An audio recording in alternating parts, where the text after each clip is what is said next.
The Subcommittee on Digital Assets, Financial Technology, and Artificial Intelligence will come to order. Without objection, the Chair is authorized to declare recess at any time.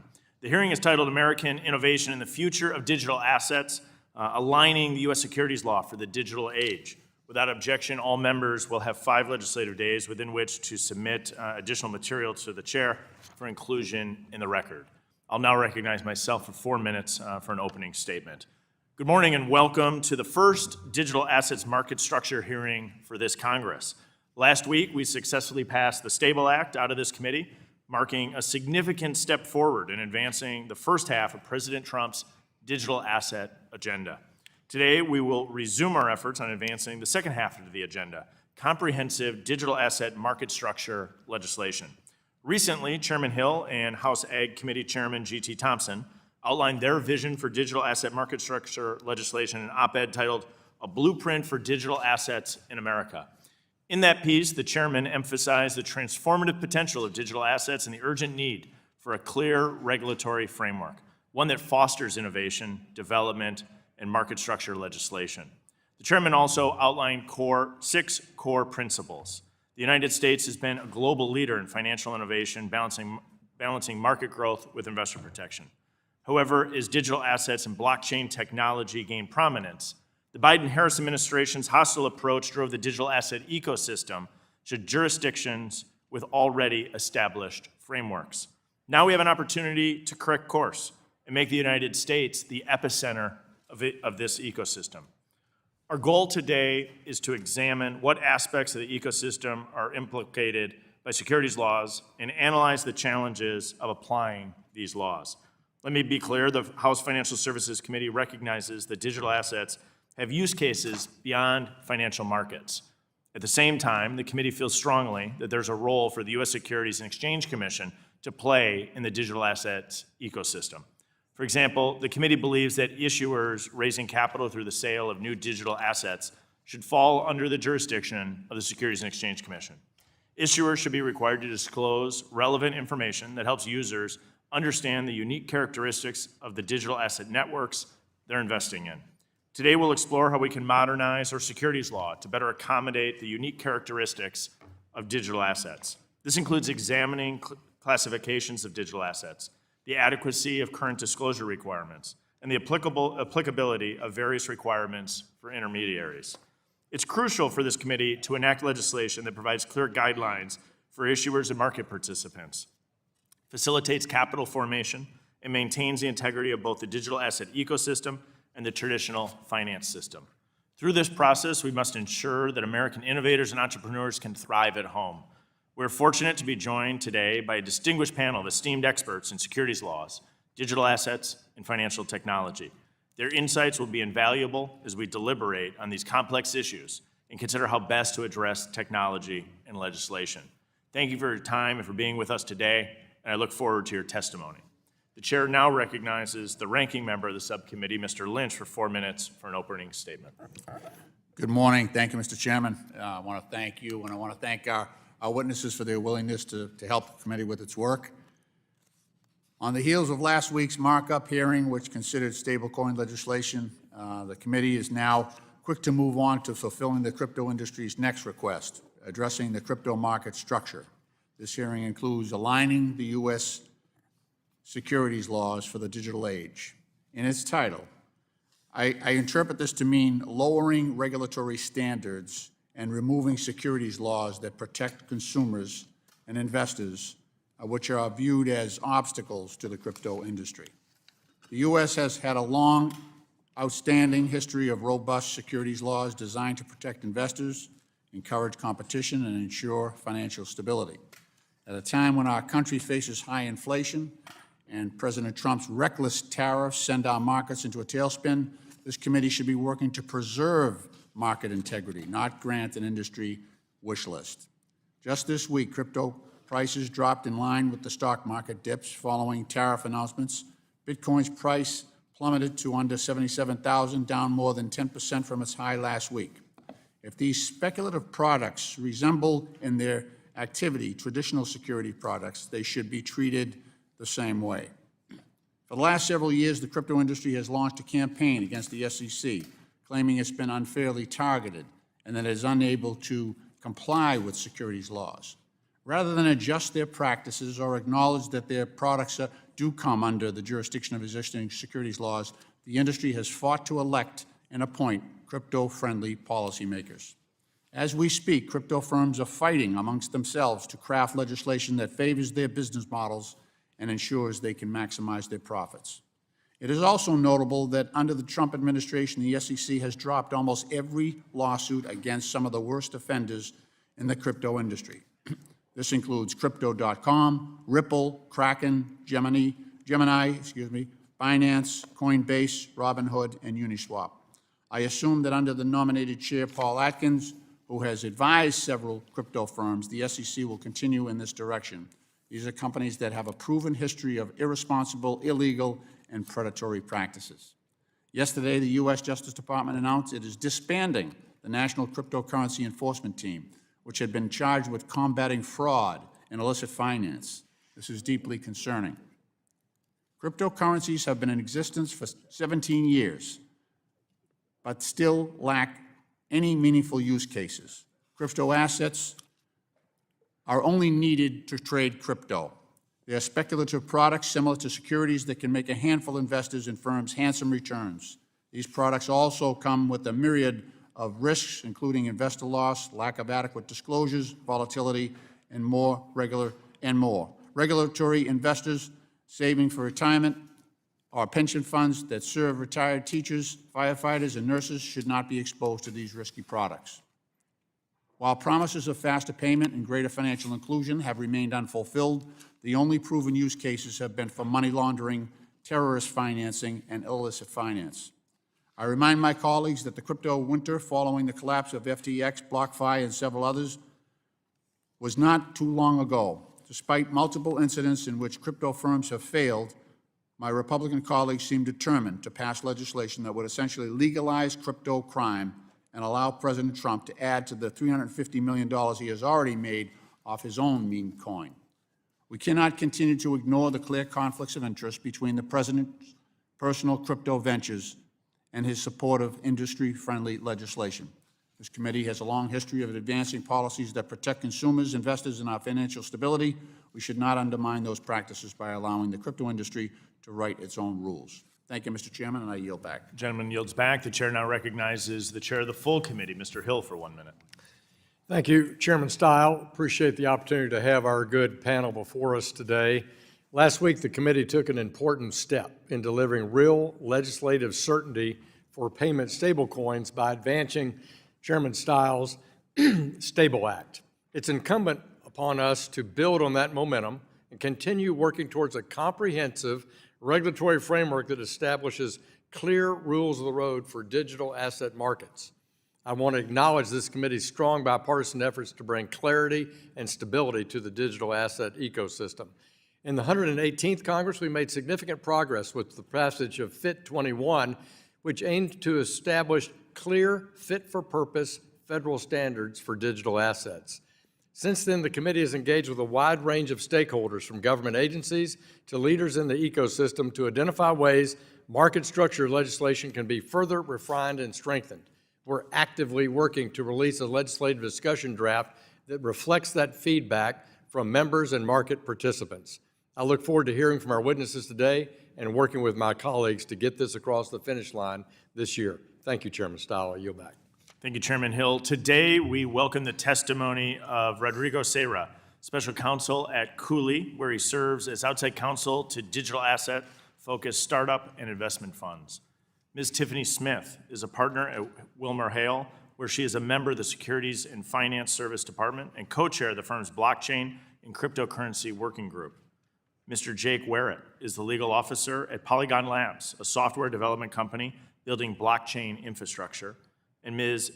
Alexandra Thornton, who is the senior director of the who is the senior director for financial regulation for inclusive economy at the Center for American Progress. We thank you for taking time to be here. You will each be recognized for 5 minutes to give an oral presentation of your testimony. Without objection, your written statements will be made part of the record. Mr. Seira, you are now recognized for 5 minutes for oral remarks. Thank you, Chair Style, Ranking Member Lynch, and members of the subcommittee for the opportunity to testify before you today. I'm appearing here today in my personal capacity and on behalf of my firm or any client. My testimony will make three interrelated points. First, crypto represents a new technological paradigm that will reshape how we interact and organize in the digital age. Second, in my opinion, the current securities law framework is not fit for purpose in regulating crypto, and attempts to force crypto into this regime without significant overhaul are counterproductive. Third, we have an opportunity to develop a new regulatory framework that protects crypto consumers and our capital markets while allowing crypto to flourish. My goal here today is to help us capitalize on this opportunity. I've always been fascinated by the forces that bring groups of people together or push them apart, which is how I find myself here today speaking about crypto. At its core, crypto is a social coordination technology. It enables individuals to organize, interact, and collaborate based on rules enforced by transparent code rather than intermediaries or centralized policies.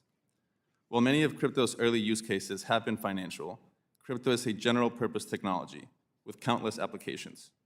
Crypto provides new ways for individuals to be economically rewarded for their contribution to networks and other public goods, opening the door to people around the country that lack the traditional advantages of capital and credentials.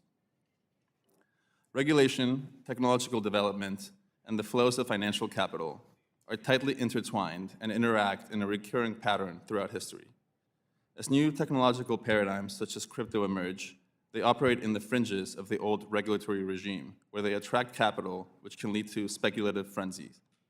This frenzy often ends up in a rupture that exposes the need for a regulatory realignment. We are living through that moment now. It is clear that the current securities regulatory framework is not a viable option to regulate crypto and fails to achieve its stated policy goals. Critics often portray the crypto industry as a collection of willful lawbreakers, refusing to follow straightforward rules. Fraud and abuse have undoubtedly occurred in crypto, as they have in any emerging technology sector. However, the idea that crypto projects can simply come in and register with the SEC is demonstrably false. I believe that if promoters are raising capital to fundraise for new business enterprise by pre-selling crypto assets, those fundraising transactions should be subject to the securities laws. In practice, however, virtually no crypto projects have successfully registered their tokens under federal securities laws and lived to tell the tale. Projects that tried to comply with the SEC's current regulatory requirements expended significant resources and effort only to fail or survive in a state of regulatory uncertainty. Moreover, registration is not a simple, one-time process. Registering a token in the same manner as stock triggers an ongoing obligation to operate as a publicly reporting company, subject to extensive requirements like Exchange Act reports, proxy rules, tender offers, and more. Even if a project manages to register a token, its ability to trade is severely constrained.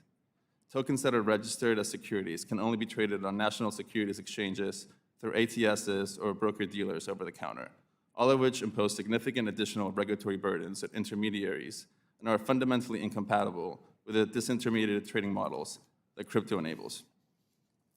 The SEC disclosure framework, designed in the 1930s to regulate companies issuing securities like stocks and bonds, is intended to ameliorate information asymmetries and agency problems that develop between security issuers and the investing public. This regime is relevant when applied to initial fundraising transactions described above, or to tokenized securities. However, certain types of crypto assets, such as the native tokens of decentralized networks, differ from securities in fundamental ways. Network tokens can persist independent of any corporate issuer. Network tokens confer technological abilities in a network rather than legal claims against an issuer. And network tokens often accrue value based on network utility and market forces rather than a company's profits. As applied to network tokens, the current securities disclosure forms focus on irrelevant corporate and financial information while ignoring critical crypto-specific aspects like governance mechanisms, network design, tokenomics, cybersecurity, and network utility of the assets. As a result, forcing crypto into the traditional securities disclosure regime is harmful to the very public securities laws are intended to protect because it fails to provide purchasers with the material information they need to determine the value and risks of their crypto holdings. FIT 21, which passed with broad bipartisan support by the House last year, marked a significant step towards regulatory clarity in the digital space. It would provide much-needed clarity for participants to foster innovation within a structured regulatory environment. Thank you. I look forward to your questions. Thank you very much, Ms. Seira. Ms. Smith, you're now recognized for 5 minutes.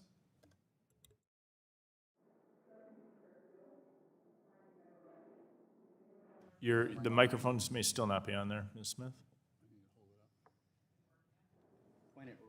You might have to point it directly. The microphone is very directional.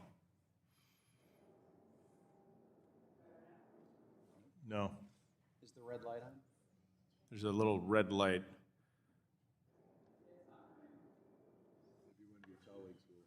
Maybe you could borrow one of your colleagues' mics. Nothing like a hearing on technology to have a little technology airs. Congress at the forefront of technology yet again. You're now recognized, Ms. Smith, if that works. Thank you. Thank you. Subcommittee Chair Steele, Ranking Member Lynch, and distinguished members of the subcommittee, thank you for the opportunity to present at today's hearing. My name is Tiffany J. Smith, and I'm a partner at the law firm WilmerHale and co-chair of the firm's Blockchain and Cryptocurrency Working Group.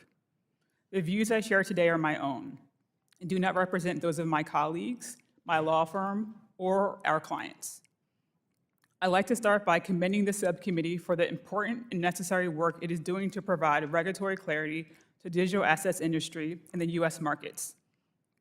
A critical starting point is understanding the current state of securities market structure to evaluate the changes that may be necessary.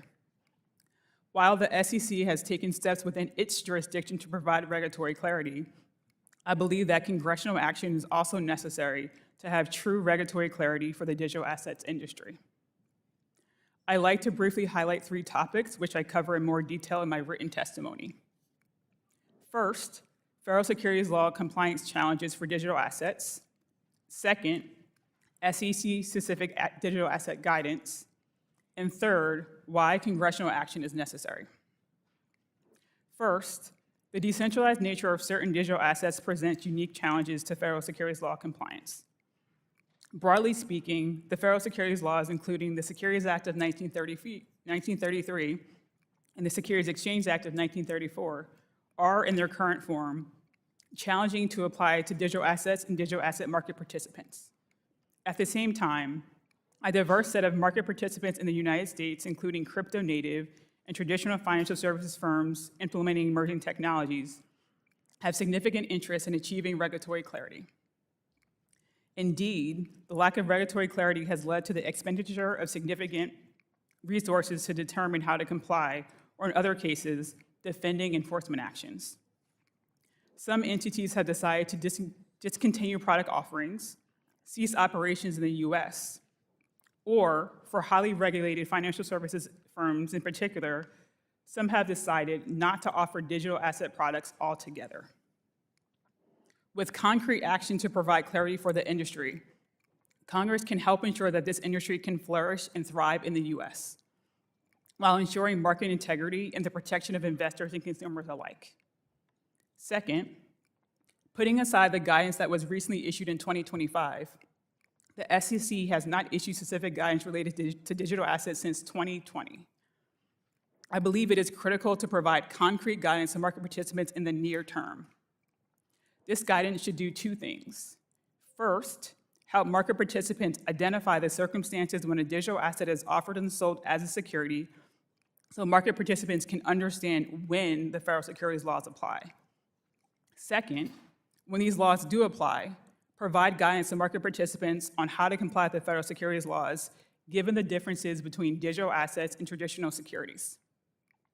Any formal guidance or rulemaking must take into account these key differences, including the specific risks related to digital assets that may not be of concern for traditional securities. So compliance is feasible and regulation is effective.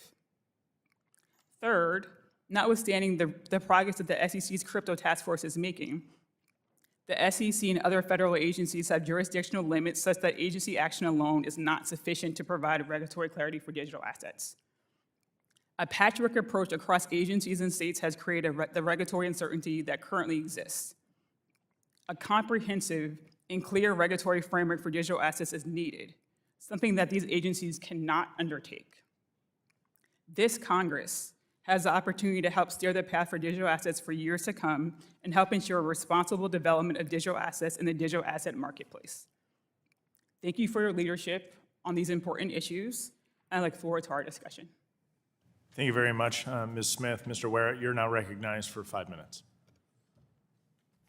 Chairman Hill, Ranking Member Waters, Chairman Stile, Ranking Member Lynch, and members of the subcommittee, thank you for inviting me to speak with you about digital assets and blockchain technology. My name is Jacob Werrett. I am Chief Legal Officer at Polygon, a software development company that builds blockchain infrastructure. Today, I invite you to imagine a world where access to financial systems is permissionless, without respect to one's ability to pay fees or maintain balances. To imagine a world where a simple $100 payment to your grandmother in Tokyo doesn't require a $40 bank fee from you and a $41 bank fee from your grandmother, netting only $19 after a 3-day delay. Imagine a world where title companies and title insurance become obsolete, saving consumers $7 billion annually. Imagine a world where your online funds can be custodied by you on your terms, and if your funds are leveraged or traded, it won't be by an intermediary that captures the value. It will be by you. Imagine a world where your identification and your healthcare records can be locked in a vault and custodied by you, and seemingly daily requests to confirm your identity or your creditworthiness can be displayed in limited fashion on your terms via cryptography. In short, I invite you to imagine a world centered around technology that already exists today. Each of these applications and many more have already been developed in various stages. The question is not whether this technology is the future. The question is whether the United States itself will be a part of that future. While other countries have developed and adopted frameworks to entice innovators, we have not. We should act swiftly and thoughtfully to empower software developers to innovate inside the US. Turning to decentralized finance, or DeFi, technological decentralization is among the most transformative advancements in modern memory. The internet illustrates the critical value of decentralization, which is itself a network of decentralized servers and websites, infinitely scalable, owned by independent actors across the globe, coordinating to connect and reveal information.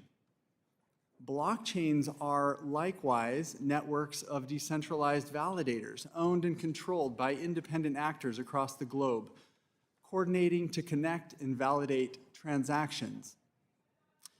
Similar to the revolutionary advent of decentralized information on the internet, decentralized blockchains facilitate global coordination, enabling self-custody, user governance, and transparency. Perhaps greatest of all, and inextricably tethered to the founding principles of our nation, is the power of digital asset holder self-governance to decide day-to-day activities such as fee structures, user fairness, grants, and leadership. Decentralization is inherently democratic. Decentralized technology facilitates self-governance and allows individuals the freedom to control their own property. In short, decentralization is uniquely American. As we contemplate policy that will govern this innovation, I urge you to consider 3 points. First, we should not allow legislation enticing innovation for blockchains offshore to outpace legislation enticing innovation inside the United States. Second, we should not assume that archaic security structures cannot be refreshed to address innovative technologies.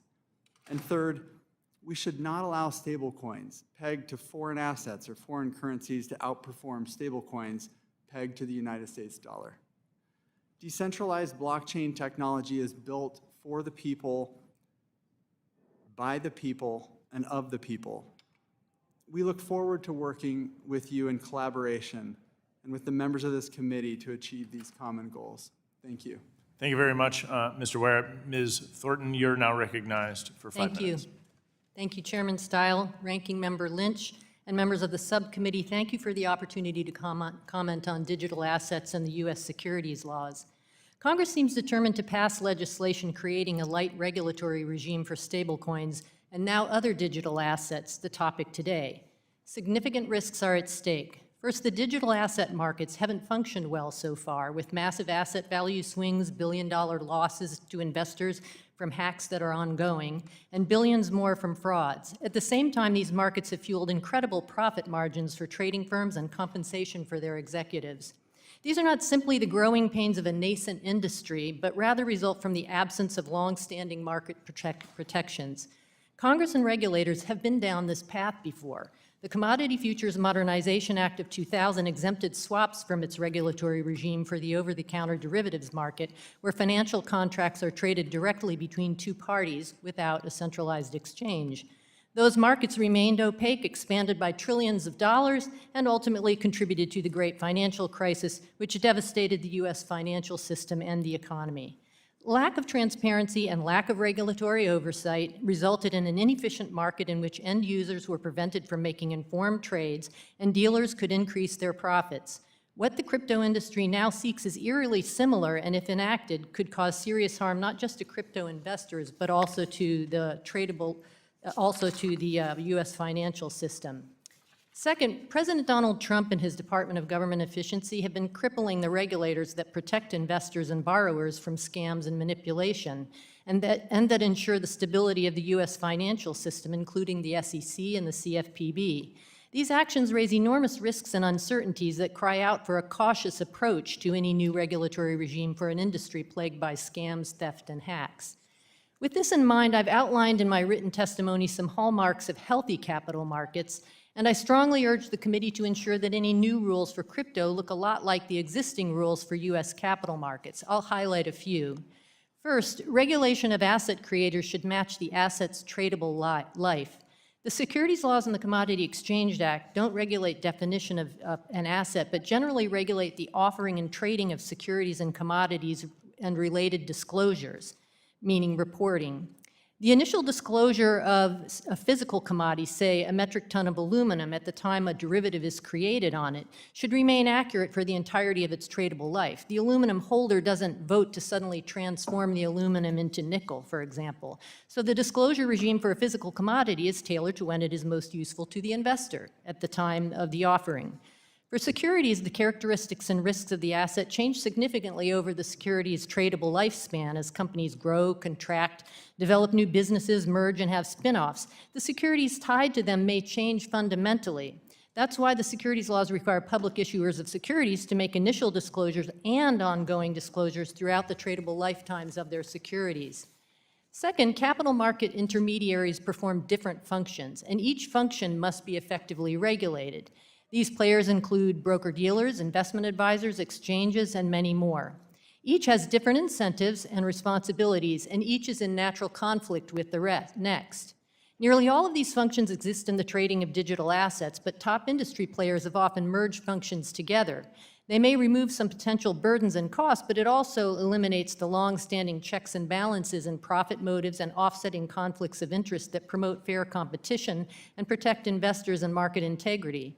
Moreover, a significant amount of crypto trading occurs off the blockchain. Crypto rules should apply both off-chain and on-chain. Congress also should take extreme care to avoid upending the traditional securities markets upon which the U.S. relies. This could come up in an attempt to create a regulatory regime based on the definition of the asset in question, rather than on the market function. Such harm could also arise with tokenization of securities, whereby a corporate bond or stock has an associated token. If the token isn't subject to the securities rules, there would be two assets that look economically similar and would trade together, but one would be free of effective regulation, a situation ripe for abuse and risks that could blow up the existing stock and bond markets. The result might look something like the Archegos disaster, in which an investor seeking to manipulate the markets took massive positions in several companies by purchasing assets on margin through the use of derivatives, which effectively hid the investor's identity. Position reporting rules now prevent this situation in public and private securities markets, but without similar rules in crypto markets, there would be no need for fraud to accomplish this, since identities can be hidden on and off the blockchain. Congress has neglected to put in place a sufficiently robust regulatory framework before, and that has ended very poorly. Thank you. I look forward to answering your questions. The gentlewoman yields back. Ms. Smith, is your microphone up and running? Yes, it is. Thank you. All right. We appreciate the quick work by the team at the CAO, duly noted by the chairman of the Committee on House Administration. I want to begin. I'm going to now recognize myself for 5 minutes for the purpose of asking questions.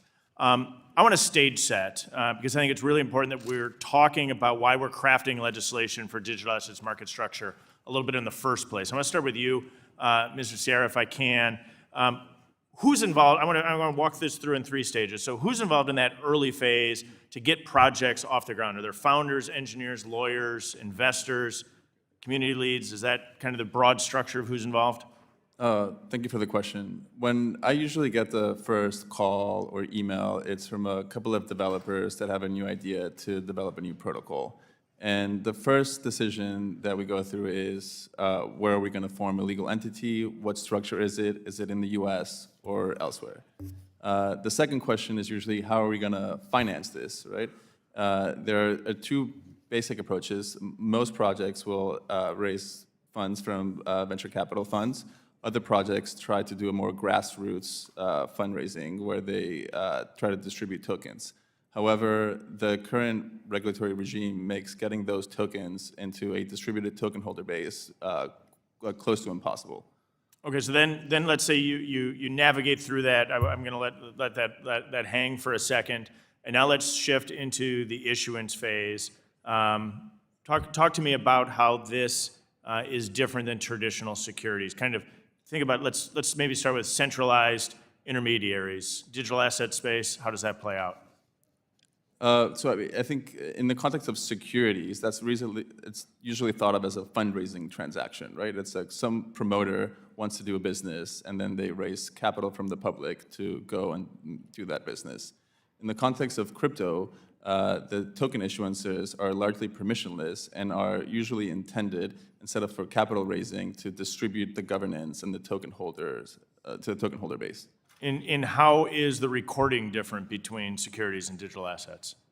Well, most digital assets are native to a blockchain, right? So it's a entry on a ledger.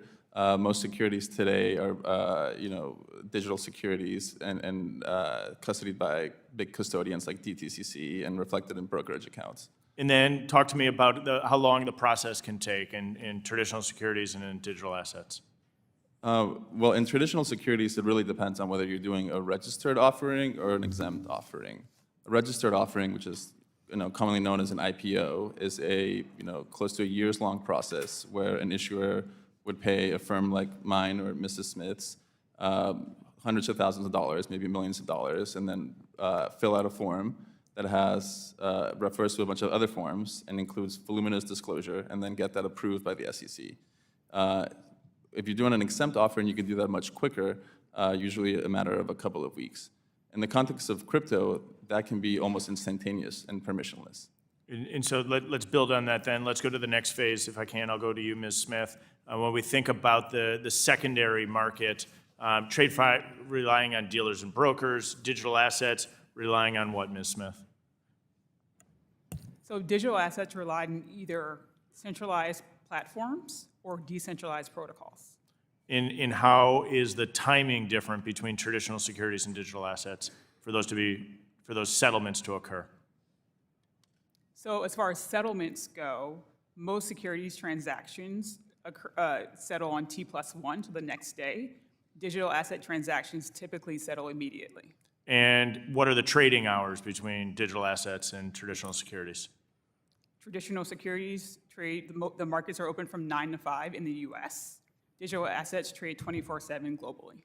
And which is more opaque? provides more visibility, the traditional securities model or the digital asset model that's available on the blockchain?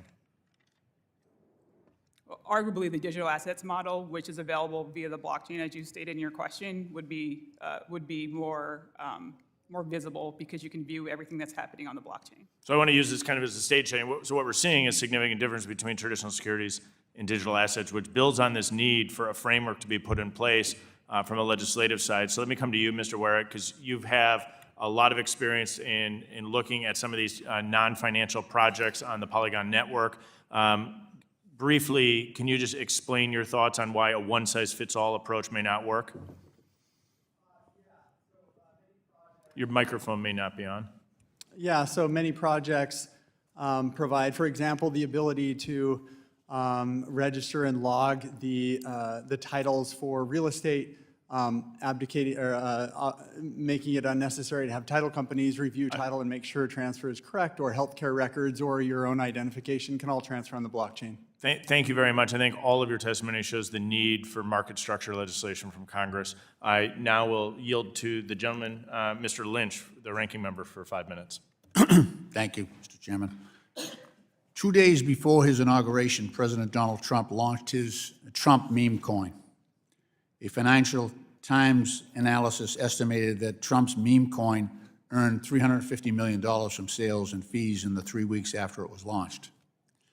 Early traders made millions, while a much larger number of investors lost more than $2 billion after the coin crashed. A few weeks after that, the Trump SEC stated that meme coins are not subject to the SEC's regulatory oversight and that neither meme coin purchasers nor holders are protected by the federal securities laws because they are not considered securities. Do any of the witnesses have a problem with that? Do you see a problem in that, Mr. Seira, Ms. Smith, Mr. Werrett? I mean, without commenting on any specific No, project. do you see an inherent problem in that arrangement? Again, without commenting on any specific project. All I right, think I'm there's going to nothing claim my inherent. time.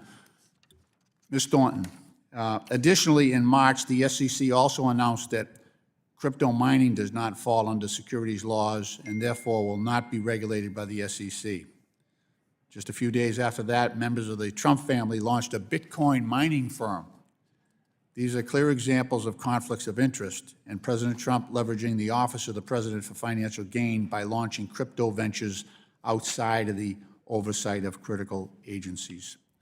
Mr. Werrett, can you imagine a problem with those arrangements? Yeah, I think, thank you for your question. That's And all. I'll say I'm I happy to do hear think- that. Happy to hear that.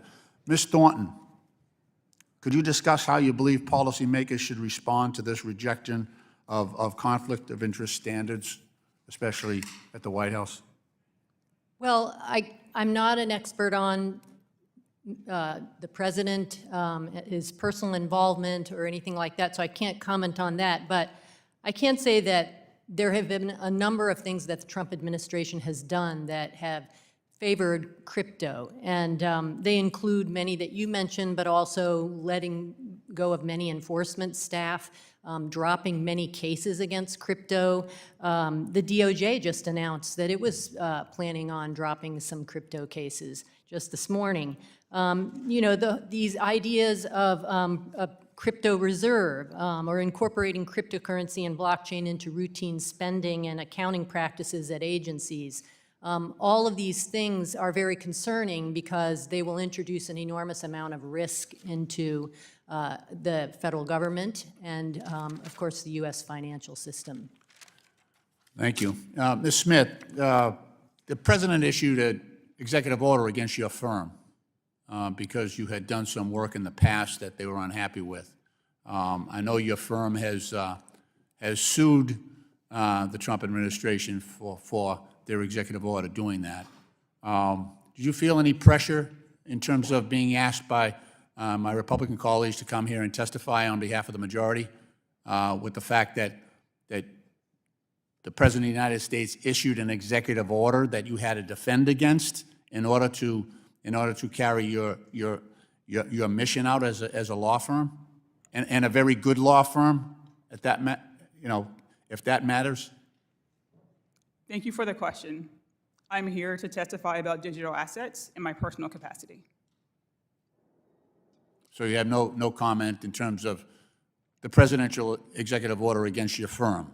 The firm, you're a partner there, aren't you? Are you a partner there? Yes, I'm a partner, Okay, so, and I'm here today to testify in my personal capacity, not as a partner of WilmerHale. yeah, and I'm asking you a personal question. The executive order has gone after your firm where you are a partner, directly after you, because he was unhappy with the work that your firm did in the past. You had to sue the President of the United States to defend your firm, and I applaud that. I think it was wrongful. But, this is a unique opportunity for you to describe the circumstances that you find yourself under and how that pressure against an outstanding law firm that has done a lot of good work over its history, I'm giving you the opportunity to defend yourself. Respectfully, I'm not here to talk about WilmerHale. That's unfortunate. Mr. Chairman, I yield back.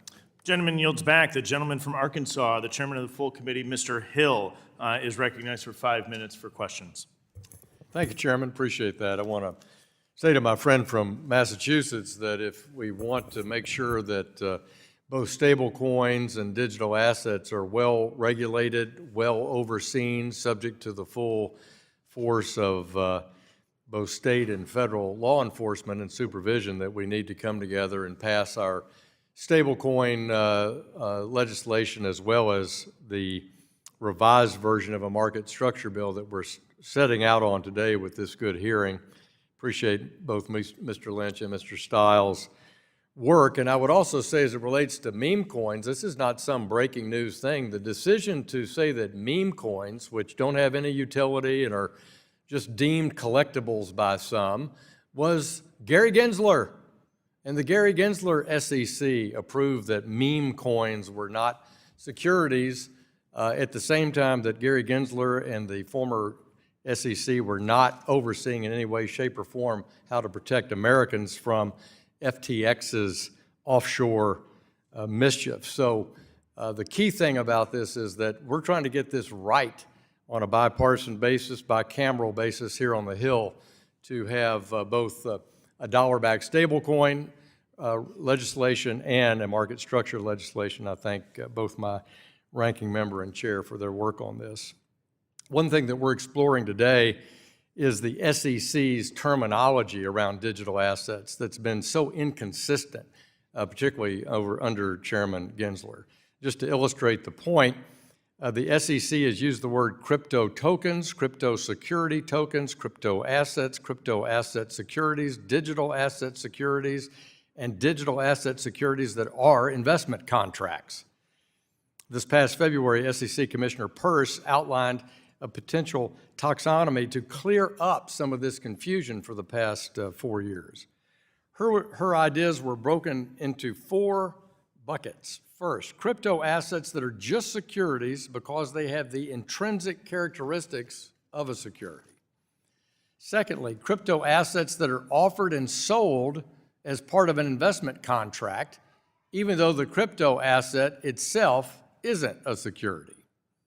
Thirdly, tokenized securities. And finally, the 4th category she outlined were all other crypto assets, which are not securities and not transacted pursuant to a securities transaction. So this 2nd and 4th category is at the heart of where the subcommittee worked all of last Congress on Fit 21. And Ms. Smith, can you describe the distinctions between these categories to help the committee in its work? Sure. So the first category, so would you like clarification on the 2nd and 4th or all of it? Yeah, well, start with the 2nd and 4th on the work that we're doing, but you can comment on the balance, yeah. So the 2nd category is for an asset that's offered and sold in an investment contract that's not a security itself. There's been a lot of work because that's where most clarity is needed. Since 2017, the SEC has been applying the Howey test, which is a 3-part test to determine whether or not a digital asset is a security. And because the actual asset is not a security, is sold in a securities transaction, there have been lots of questions under which it becomes a securities transaction. A lot of work has been in that particular area because that's where questions arise. The last category, all other crypto assets, they would include assets such as Bitcoin, an asset that's uncontroversially not a security. There's been a lot of work in that area because there's no federal regulatory authority that has authority over that particular market. So there's been questions about who should have that regulatory authority. And so that's the work that Congress has done on where those tokens should be treated as under the purview of the SEC or the CFTC. Is that what we were trying to work on? That's correct, sir. And so Bitcoin is not a security, so you view it would be, if it's in its, we're trying to have a spot market for Bitcoin that would be under the CFTC's regulatory authority, is that right? So that's the open question. Open question, yeah. That's sort of the direction that we took with the House Agriculture Committee in the last Congress, and this will be a key question for Chairman Stahl as we go forward. Mr. Werrett, Polygon Labs is leveraging its use case database to showcase real-world applications of its technology. Can you highlight an example for us, and then maybe you could submit some more for the record? Thank you for your question.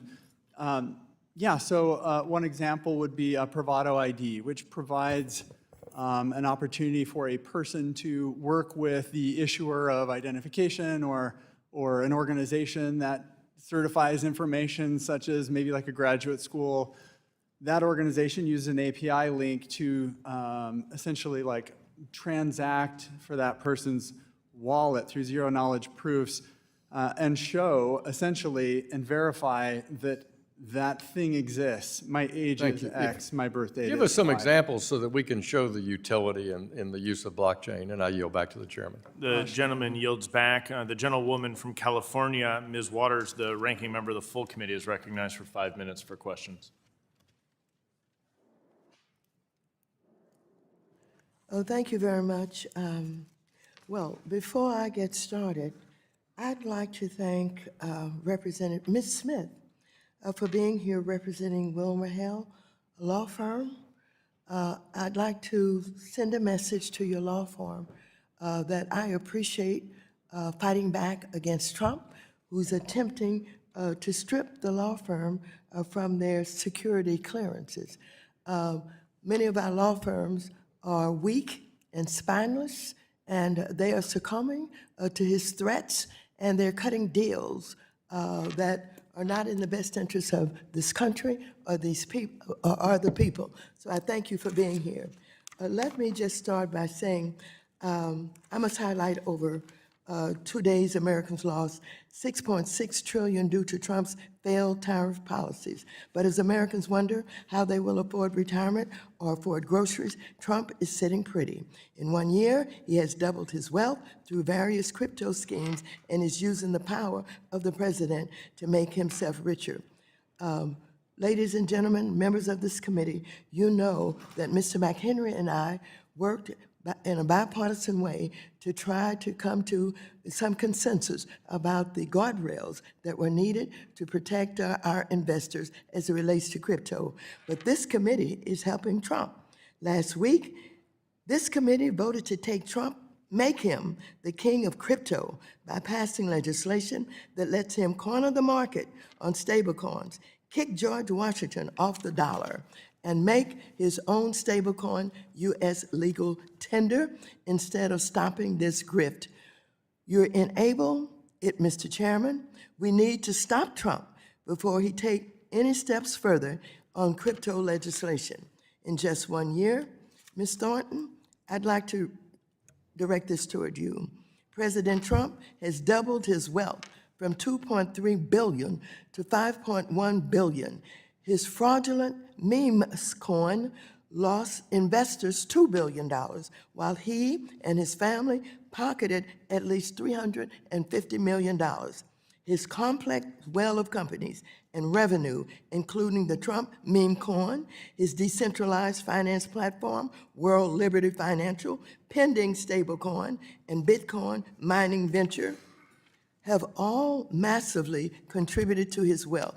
I'm deeply concerned that these ventures have created an avenue for interested parties, whether they are allies or adversaries, to anonymously transfer money to him and his inner circle. At the same time, it is no coincidence that the Trump administration's Securities and Exchange Commission has issued guidance saying meme coins, stable coins, and crypto mining are not securities and therefore are not subject to the agency's oversight and investor protections. Additionally, this week, the Department of Justice dismantled the National Cryptocurrency Enforcement Team and directed the Market Integrity and Major Frauds Unit to cease crypto enforcement and not charge regulatory violations in cases involving digital assets such as violations of the Bank Secrecy Act. What will these conflicts of interest and dismantled enforcement mean for investors, especially if the SEC is not overseeing Trump's myriad crypto businesses? Thank you for the question, Congresswoman Waters. I'm not an ethics lawyer, so I can't comment on that personally about President Trump. But it is definitely true that this industry continues to have thefts, frauds, hacks, and that should be very concerning because it raises a lot of risks. And unfortunately, Excuse me, Sure. do you think the President of the United States should own crypto and mine coins and interfere with us while we're negotiating on stable coins and trying to get guardrails? Do you think the President should be doing that? the commission is an independent branch of government that should do what it needs to do, and it has oversight over this area of legislation. And it's very important because many of the functions that the other folks on this panel have talked about are also functions in securities law. So there are many similarities between what happens in the crypto business and what happens in other. Do you understand that Mr. McHenry and I were getting very close to some agreements on having guardrails when we've been interfered by the President of the United States of America? Do you know that? I wasn't aware of the interview, but I was aware of the legislation, yes. Thank you very much. I yield back. The gentlewoman yields back. The gentleman from Michigan, the vice chair of the full committee, Mr. Huizenga, is recognized for 5 minutes. Thank you, Mr. Chairman. I know this is the Subcommittee on Digital Assets, Financial Technology, and Artificial Intelligence, but it feels today like it's the Committee of Ironies and Befuddlements. First irony is that Gary Gensler, while he was head of the CFTC, declared that anything that was digital was clearly a commodity. Now, he should know, he's the smartest guy dealing with crypto assets that he knows. But then again, when he became chair of the SEC, suddenly everything magically turned into a security. Now, you have to understand, Washington likes to declare things either fish or fowl. You know, we want very clear lines on things. Turns out that crypto assets is actually more of a platypus. It's got a lot of characteristics, and it depends on where it is as to how it should be regulated. Mr. Chairman, the second irony in all this is that it seems to me that the Center for American Progress is rather ironically named since it doesn't seem very progressive on this. I got to tell you, nothing says progress like a, quote, cautious approach to that stops short of pushing into new frontiers. The third thing, Mr. Chair, is that some here on this committee believe it's far better for the general public and America writ large to do nothing, to sit back and just watch the realities of the world pass us by. Now, how dumb can we possibly be? We know that these are issues that we have to address. Now, I'm going to get to my questions, and I actually changed my question based on our subcommittee ranking member's insinuation in his opening remarks that the crypto industry was, quote, writing their own rules. So, Mr. Werrett, Ms. Smith, Mr. Seira, do you believe that that's the case? I mean, if you guys are writing your own rules, you're doing a terrible job at it. Because Ms. Smith, you mentioned in your comments about a patchwork of regulations that exist across the country. And if an industry, it just seems to me, if an industry was writing its own rules, you guys would have your act together. Or are you actually asking us to get our act together? I'm curious, Mr. Seira. I think this Congress has a real opportunity to pass legislation that will address the core issues that everybody here cares about, which include consumer protection and the ability of crypto founders and entrepreneurs to be able to keep this technology here at home. Ms. Smith, I'm going to kind of move on to this a little bit, but feel free to answer that about writing your own rules, but I'm going to roll it into this. I mean, the SEC's response to digital assets often have resulted in using enforcement measures against many of the companies that you have worked with, some 100 in total, I believe. So I'm curious, can you describe a few of the rulemakings that came out of the Gensler SEC that, and what were their impacts on the digital asset ecosystem? So during the Gensler SEC, there were a number of rulemakings that happened to mention digital assets. So it was a broader topic. So for example, they covered the definition of exchange. The purpose was to modify the rules with respect to the treasury markets, but they also mentioned digital assets. They also mentioned digital assets and their implications for DeFi protocols. That rule was proposed but not finalized.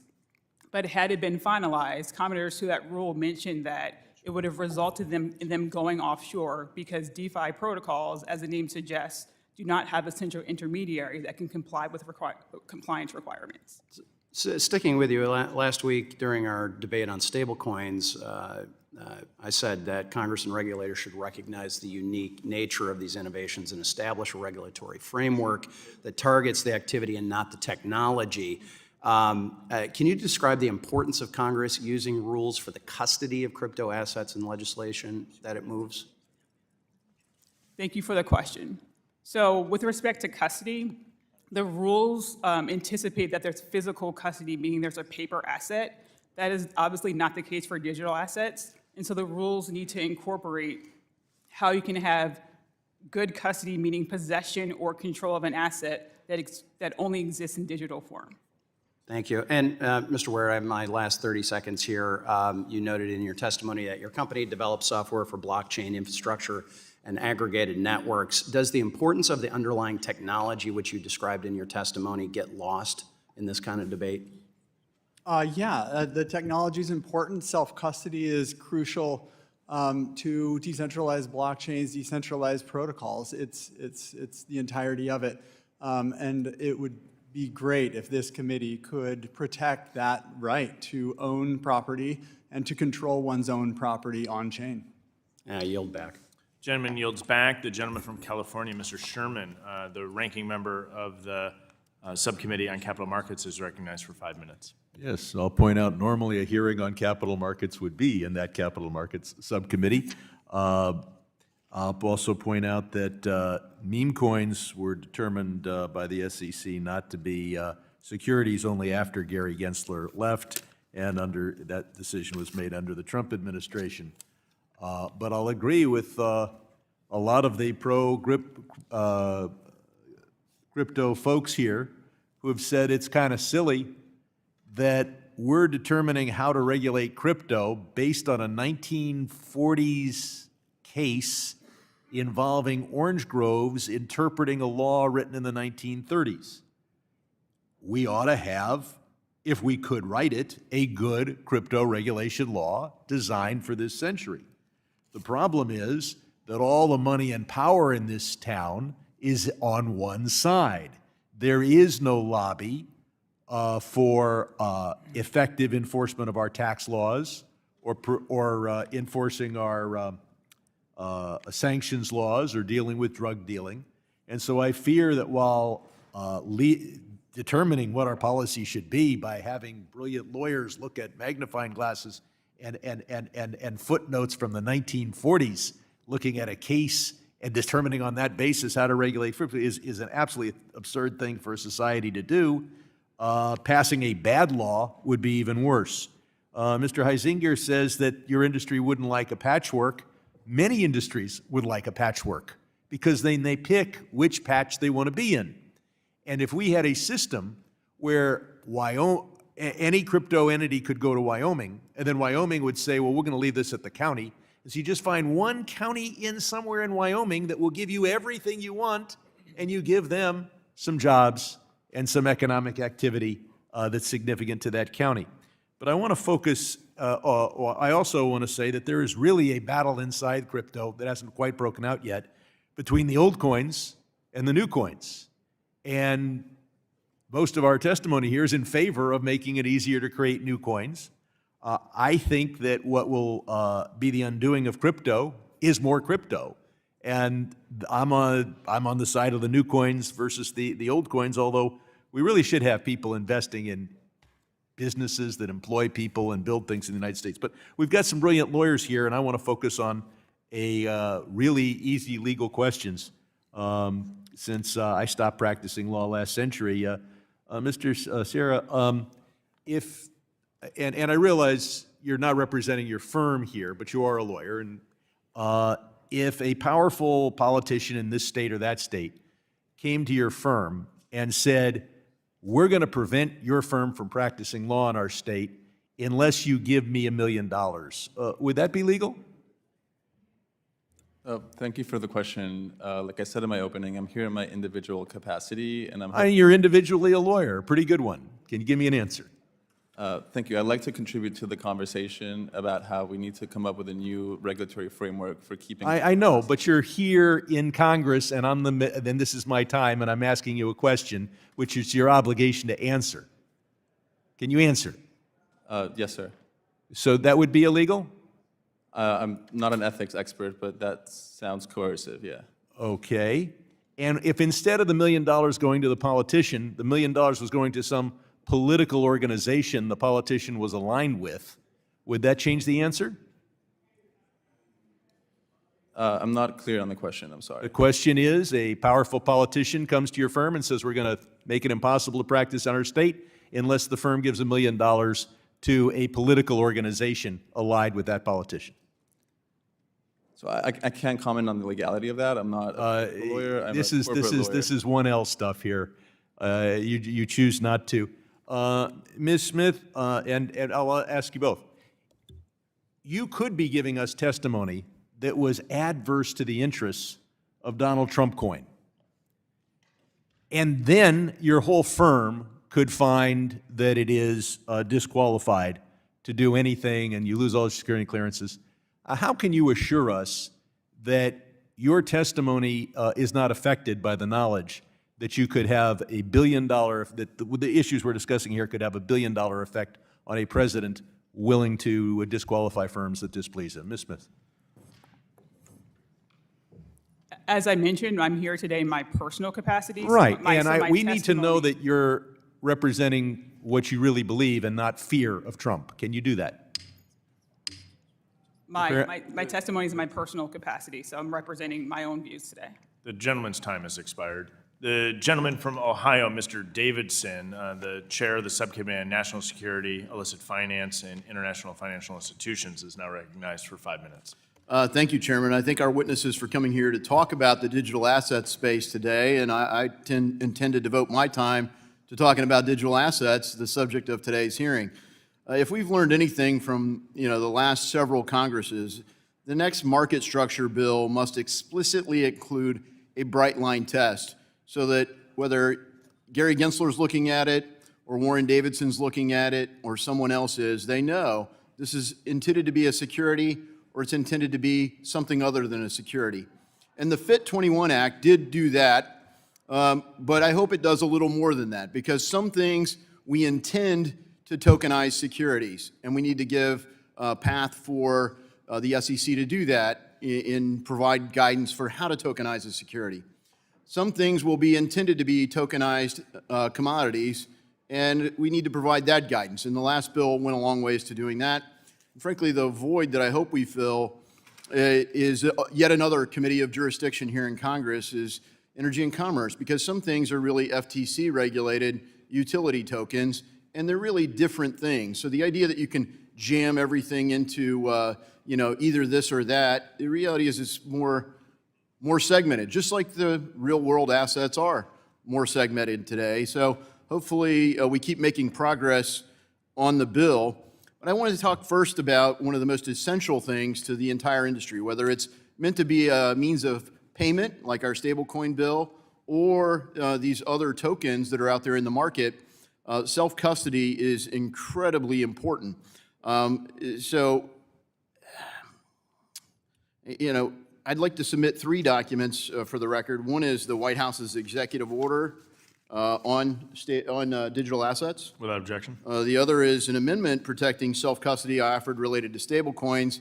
And of course, this relates to stablecoins, but I'm going to talk about why similar language is essential for market structure.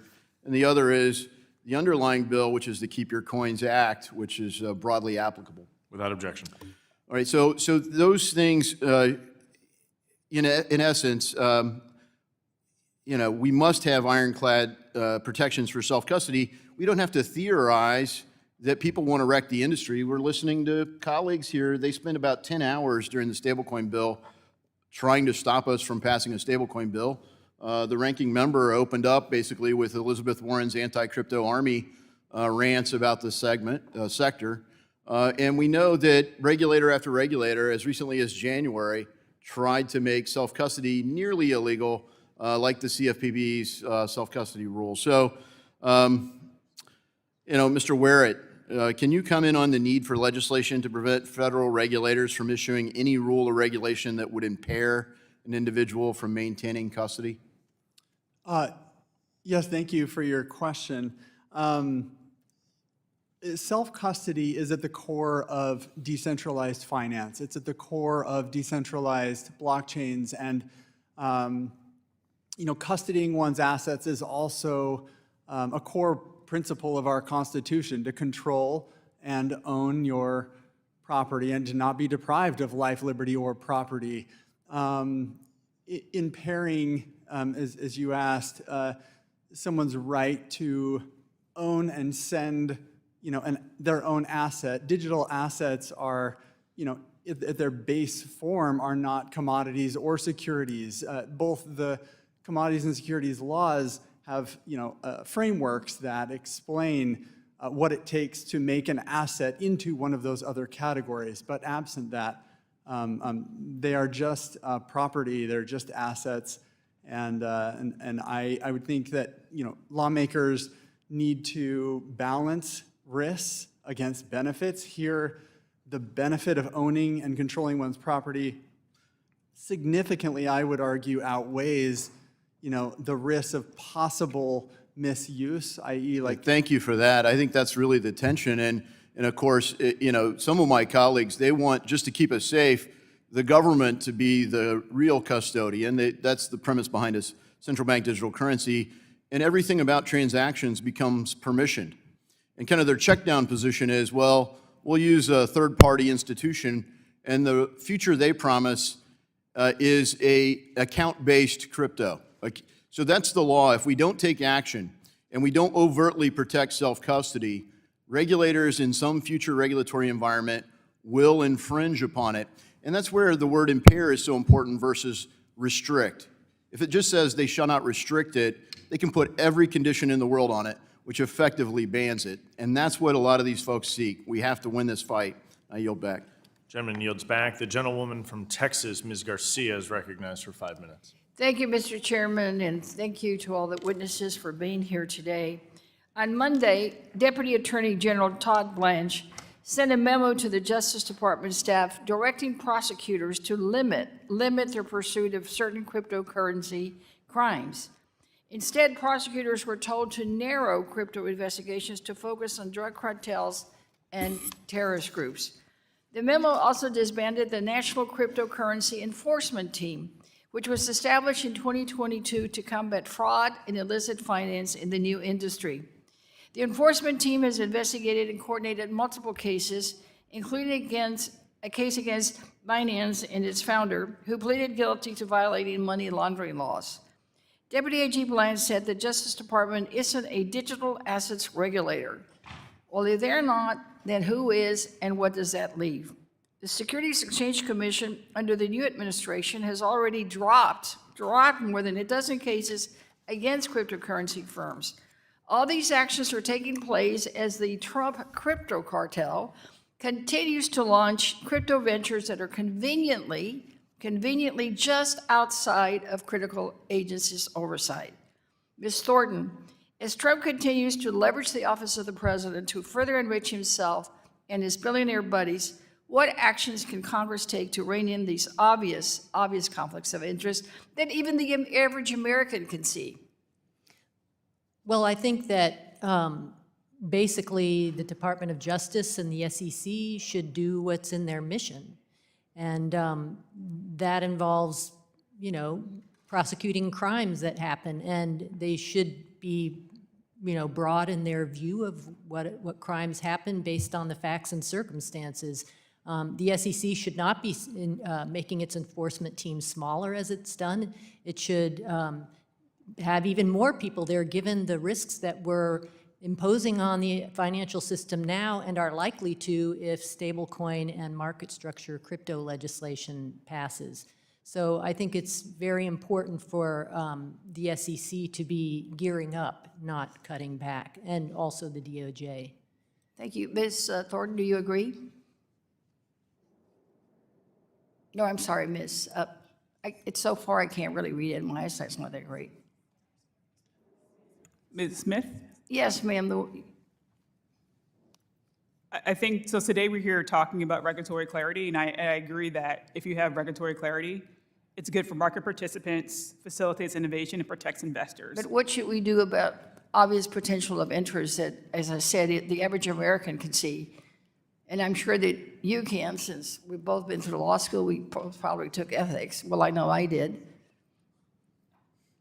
So I'm not an expert on ethics law, so I can't comment on the ethics of it, but I can tell you that regulatory clarity. But you did take ethics in law school. Yes. So based on your knowledge of ethics as you learned in law school, what do you think?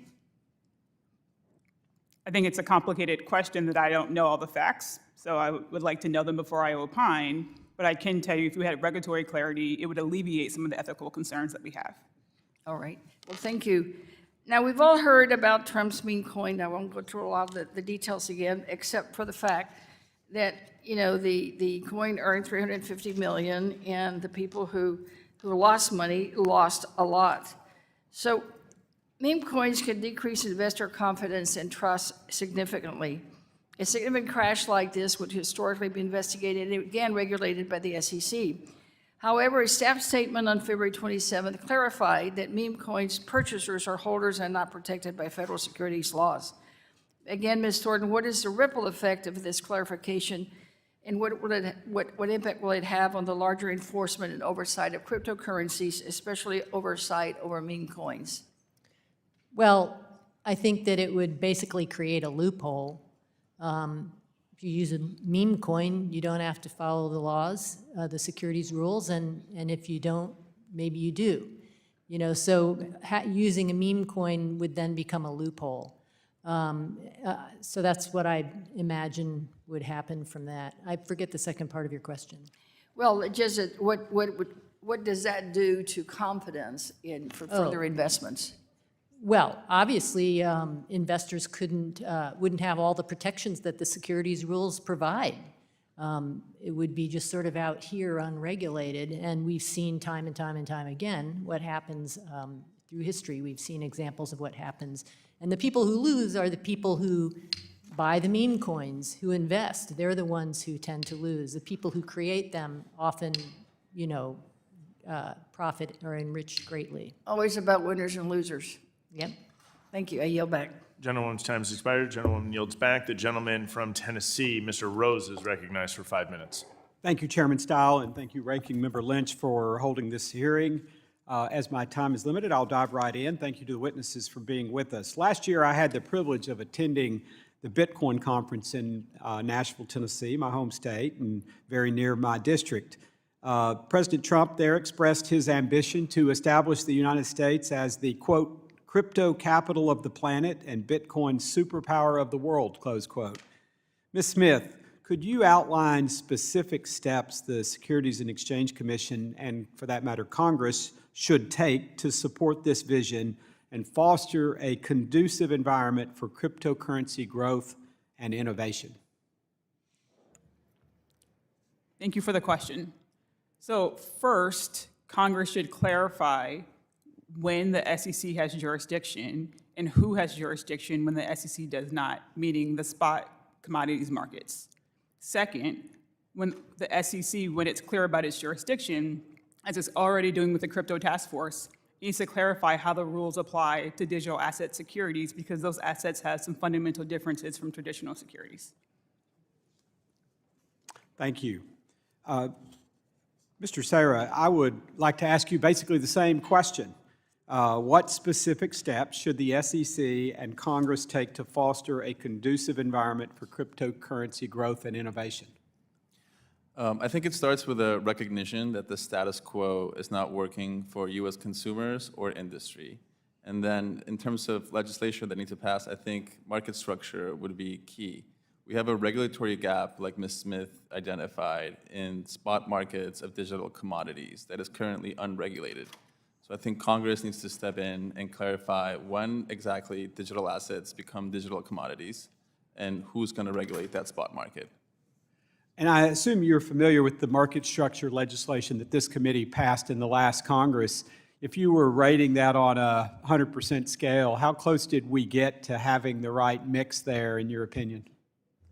I mean, it's a very complicated subject, and I think reasonable minds can disagree. I think FIT 21 would be a great step forward overall. I think it can do more on a couple of vectors. If I maybe offer some suggestions, I think the dual market that it creates for tokens that could be regulated both by the SEC and CFTC would introduce some complexity. So I think fixing that would be helpful. I think it could also do more to bring activity that has gone offshore back onshore. But I think overall it's a great step forward and would bring much needed clarity. Thank you, I appreciate it. Ms. Smith, and we've already kind of delved into this, as you know, most traditional financial instruments fall under the jurisdiction of either the SEC or the CFTC, depending on their nature. But for certain complex or hybrid instruments, and both agencies may assert oversight, creating dual registration or compliance obligations. In your view, can the digital asset ecosystem be cleanly divided between regulators, or will effective oversight likely require coordinated multi-agency involvement going forward? That's a very good question. I think it's too early to tell. So because we don't have clear jurisdictional bounds between CFTC and SEC jurisdiction, we have regulatory uncertainty. So it's unclear whether or not, if we had that certainty, whether there would still be overlap or whether you can clearly define who has jurisdiction when. As you noted in your question, there are assets like securities indices and securities futures, which are regulated by both regulators. But I think until we have that initial clarity, it's too early to determine the amount of coordination that would be necessary. Mr. Seira, in your testimony, you highlight the nightmarish difficulty of registering under federal securities laws for crypto projects. In fact, you state, quote, virtually no crypto projects have successfully registered their tokens under federal securities laws and lived to tell the tale, close quote. Mr. Seira, can you expand on why it is so difficult for crypto projects to successfully register under the federal securities law, and what steps would you recommend that Congress take to fix the problem? Sure. I'll start by clarifying that I think that if you're selling crypto assets as part of a fundraising transaction, I think those transactions should be covered under the securities laws and should be either registered or exempt. Most of them today are exempt. The real issue that projects have had, I think it's twofold. One is the disclosures that the securities laws currently require do not surface the material information that purchasers of these digital assets need. So issuers are basically forced to disclose information that is not helpful. And second, there's no real off-ramp or no real way to distinguish the initial capital raising transactions from transactions in those digital assets once the network is decentralized and not under the control of any issuer. Thank you, Mr. Chairman. My time's expired. I yield back. Gentleman yields back. The gentleman from Illinois, Dr. Foster, who's the ranking member on the Subcommittee on Financial Institutions, is recognized for 5 minutes. Thank you, Mr. Chair, and to our witnesses. You know, as we think further about the regulatory finality for crypto assets, we're going to be struggling with the same three issues we've been struggling for the last decade. That is anonymity, finality, and prevention of criminal activity. And until we get our arms around these, we need, I think, frankly, the same set of considerations have taken many decades to develop in our regulated financial markets, and we're going to make the crypto markets a success. We are going to have to come to terms with those three issues. Our regulated markets have become the envy of the world, and that position has only strengthened as we strengthen the oversight of those markets. There are reasons why people don't like to trade in, Chinese markets, just to pick on China again. And this stability has been driven in large part because investors believe that bad actors will be held accountable for fraud, market manipulation, other abuses.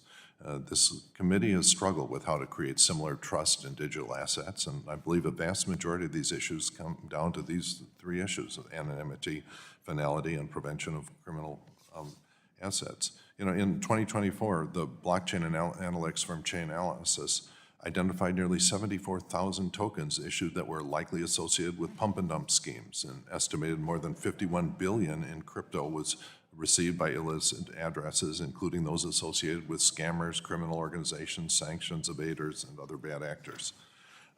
But our regulated markets continue to do very well. In contrast, just consider for a moment the NFT market, the crypto NFT market, which has sort of collapsed in a heap of wash trades, front running, and other market abuses.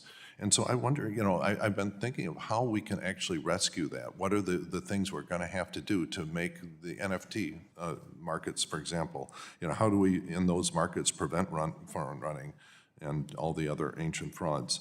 And this collapse was driven by lack of regulation. And if you look at what is it about our regulated markets that really makes them work well, the starting point is you can't be truly anonymous. You need a trader ID if you're going to trade nickel futures, all right? And it's because when you're trading those, you don't need to know who's on the other side of the trade, but you need to know that if that person does something illegal, market manipulation or something, there is a regulator that will be able to see that this trade that you thought was a fair market price was in fact a wash trade. They will identify that and drag them into court and make them accountable. And until we get that, I don't think there's any hope that things like the NFT markets will really be able to survive and thrive. So for the last decade, I've been asking, is there any way in a truly anonymous self-hosted wallet system to prevent wash trades, for example? I've been asking that, the answer has been no for a decade, and unless any of you have new information, it's still no. And that's a fundamental problem we have to fix. I believe there are ways to do this, and it'd be interesting to hear your reaction to a proposal that would essentially allow a kind of NFT, for example, that would have license plates on all participants. You can think of it as an automobile license plate, where you're driving down the highway, you don't know, you have no idea who it is, but you know they have a valid license plate, and if they do something illegal, that can happen. So that means you have to register your wallets with a regulator who can see the true identity and thereby detect front-running wash trades, the whole list of market abuses. So my question to everyone in our panel, if such a thing was an option for someone issuing NFTs into a market, would that have a chance of making more of a success out of the NFT market, for example? Ms. Thornton? Yeah, I think it depends. The information has to go in all directions. So currently with Securities, we have tapes, alternative trading systems, and all kinds of things that help you know what orders are being placed by whom, how much. And so it's hard for me to tell based on what you said whether so-called license plates would achieve all of that. But I do think there needs to be a central place where everyone can see what's being traded, by whom, how much. Yeah, Ms. Smith? I agree with Ms. Thornton that it's a complicated question to unpack. But I do think, to one of your earlier questions, there are types of data analytics that do give some, not direct identity, but give you some idea of who owns particular wallets. But unless they can identify that it's a wash trade, that these are the same beneficial owner behind both, it won't work. I believe that's true, and my time's up. Yield back. The gentleman yields back. The gentleman from Iowa, Mr. Nunn, who's also the vice chair in the subcommittee on is also the vice chair of the subcommittee on national security, illicit finance, and institutions, now recognized for 5 minutes. Well, thank you, Chairman Stile. I believe not only is this an important hearing to hold, but to evaluate where we're going in the future. We all know over the last decade, innovators have built a powerful decentralized network that are transforming how our country operates. Digital assets are going to open the door to endless possibilities for anyone in both the financial and candidly the non-financial services, and provide possibilities for economic growth domestically produced right here in the U.S. I am proud that last week Chairman Stile led meaningful steps towards clarity by passing the STABLE Act. Today, we turn our focus to the broader digital asset market. As a member of both the House Ag Committee and the Financial Services Committees, I've had the privilege of working with both the CFTC and the SEC for the last 2 years. In my home state of Iowa, we know rural commodities very well. Corn, soybean, hogs, the CFTC does a great job at these things. Equally, in downtown Des Moines, we have our banking industry that knows very well stocks, bonds, and things that the SEC does very well in.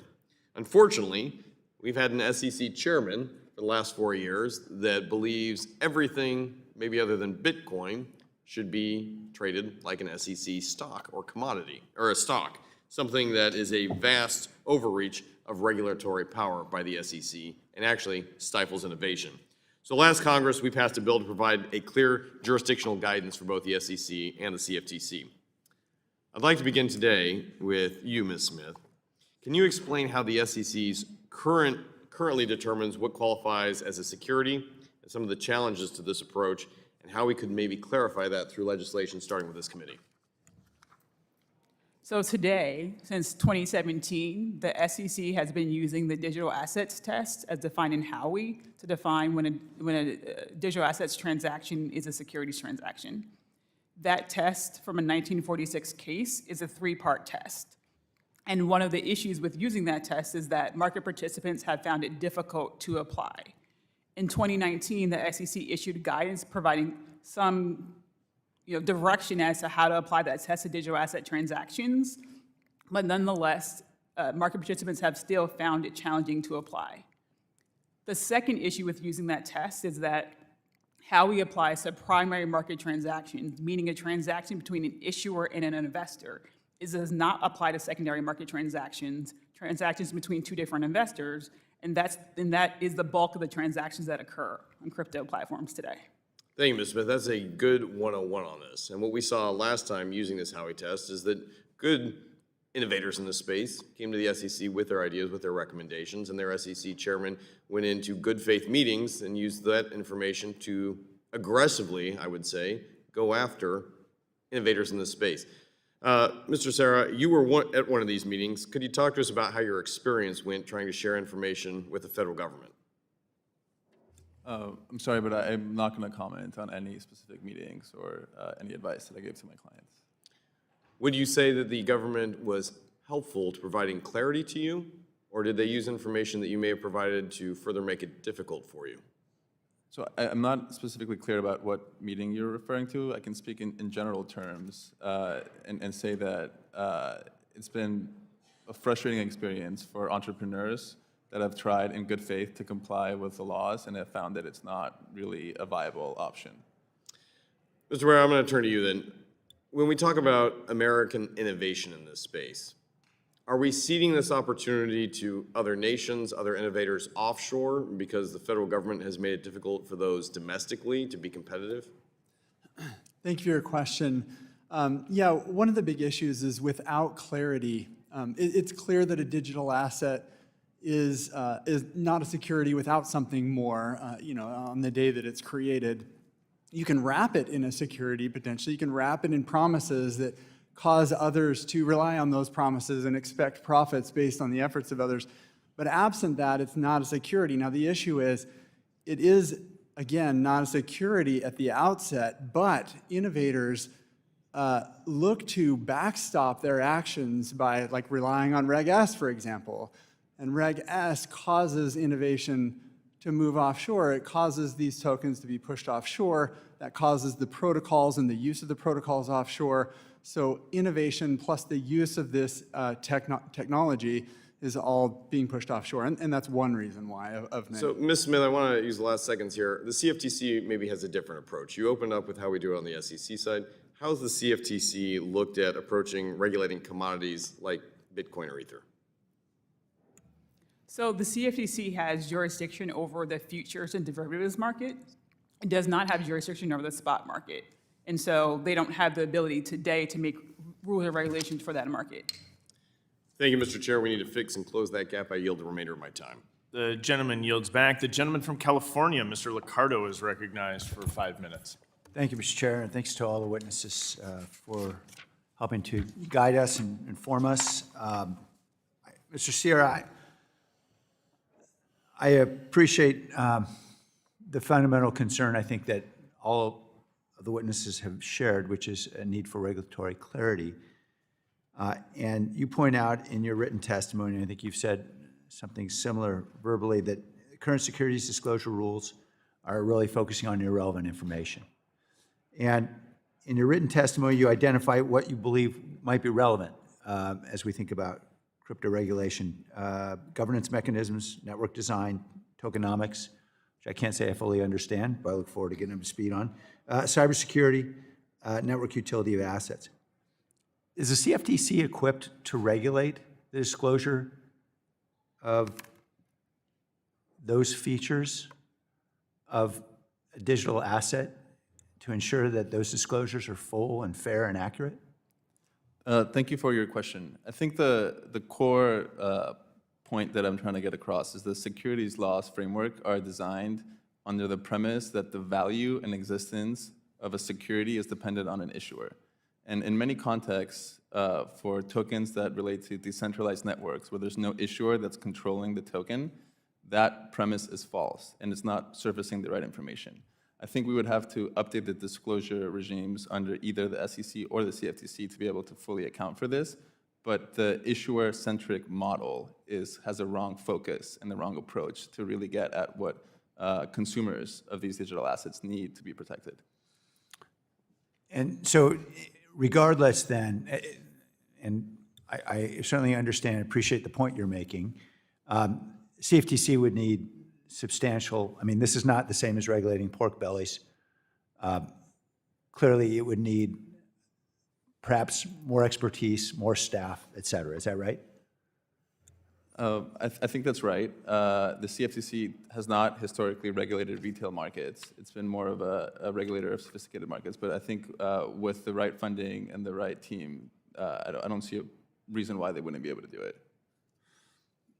Ms. Smith, I also want to express my appreciation that Wilmer has taken what I regard to be an ethical response to the administration's efforts to force law firms to capitulate. So thank you to your firm.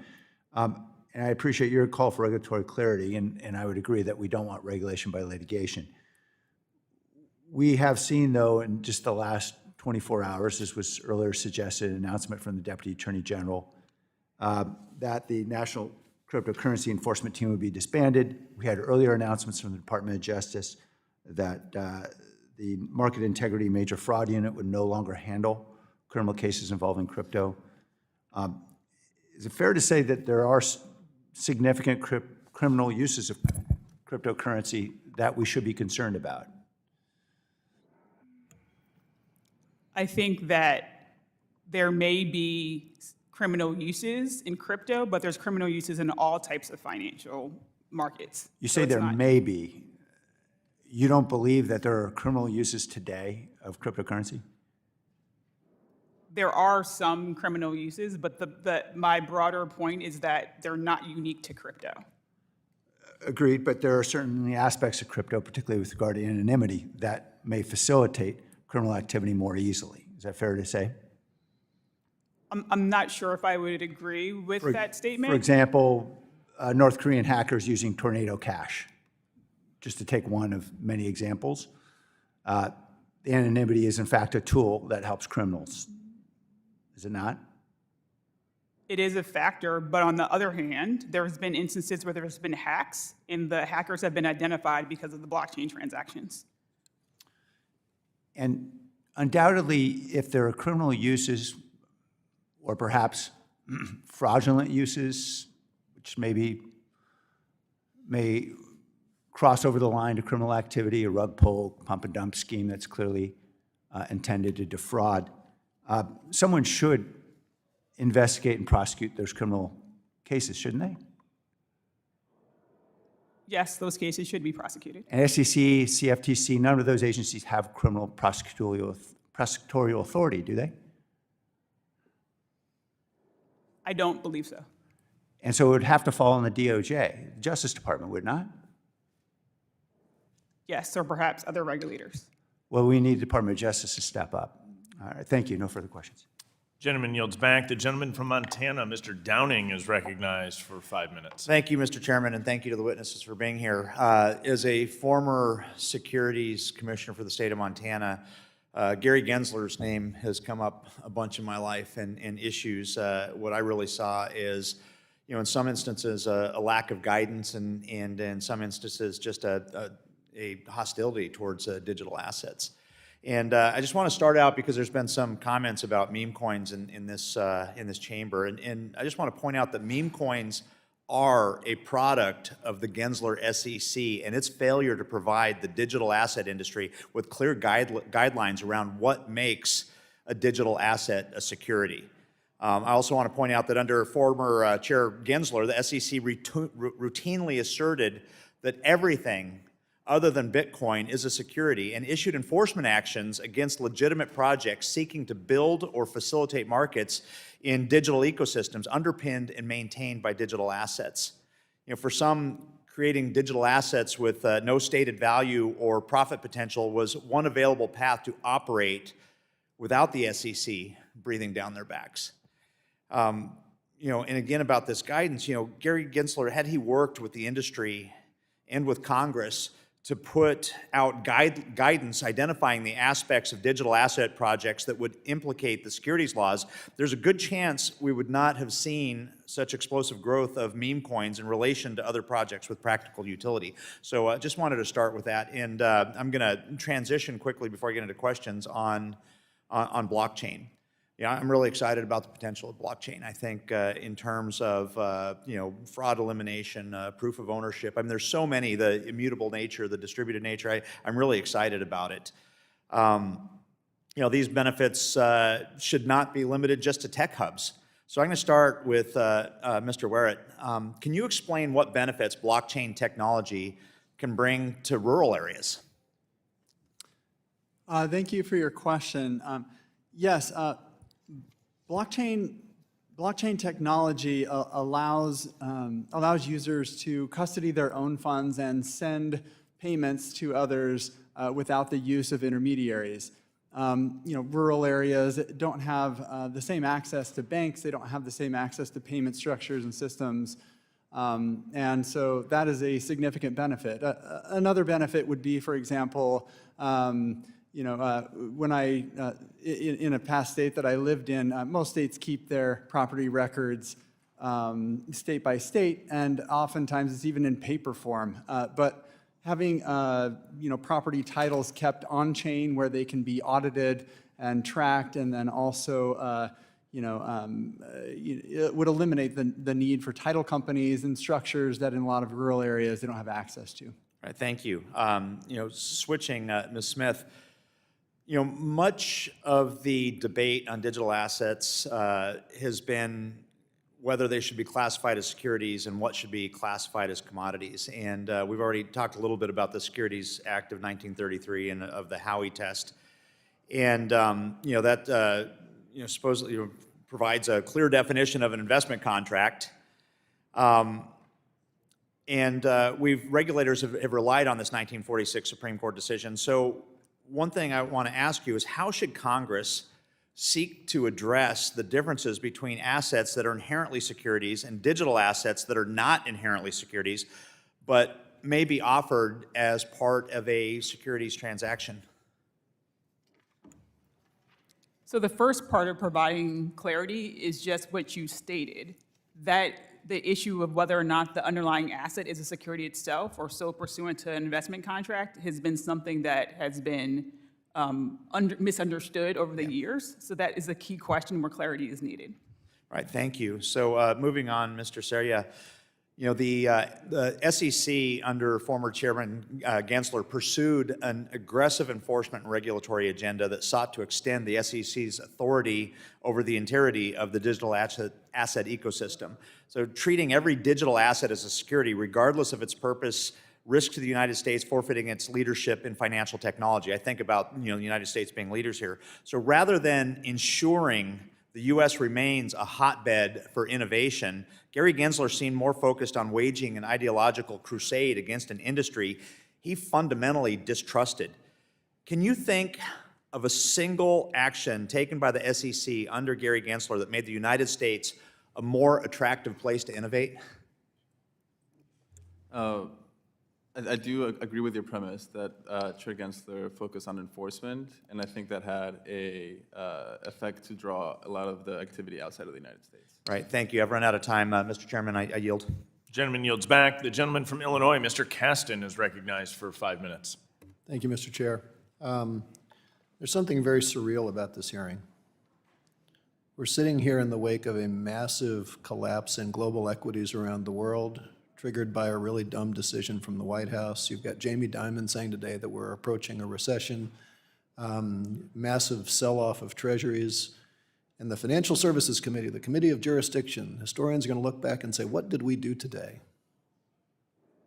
This is what they're going to read about. They're going to read that a bunch of good lawyers, members of the bar in good standing, ducked every single question about whether they could defend basic ethics because they didn't want to make a bully angry. I'm not going to dwell on that. Others have done it. I would point out only that bullies only back down if you punch them back, and if you disagree with that point, you should ask my Republican colleagues what their cowardice has bought them. But let's talk about crypto, because that's what we're doing today. Since Liberation Day, as the president called it, we've seen a collapse in global equities. We've also seen a collapse in crypto. Bitcoin, Ethereum down 9%. We've seen margin calls at institutional investors that have caused people to run out of crypto. In one 24-hour period after Liberation Day, $401 million of Bitcoin was converted into dollars, $340 million of Ethereum. Ms. Thornton, do you agree with the point that many of the crypto advocates have made that crypto is a hedge against instability in markets? No, I would not agree with that. If you were facing a liquidity squeeze, could you pay your bank in crypto, or would you want dollars? You'd want dollars. I'm reminded of the old Robin Williams joke that cocaine is a sign that is God's way of telling you you have too much money. When liquidity is short, people are running away from this asset class. Ms. Smith, in the exchange with Mr. Stile earlier, he had asked you if the blockchain makes transparency more likely. You agreed with that. I noted he used the singular. How many blockchains are there? Well, there's multiple, there's multiple. More than one? Yes. More than 10? I don't know the exact number, but I would say more than 10. Mr. Werrett, I know you've got your Polygon blockchain. How many blockchains, what's your guess? How many do we have? Thousands. Thousands, okay. And you, within your Polygon blockchain,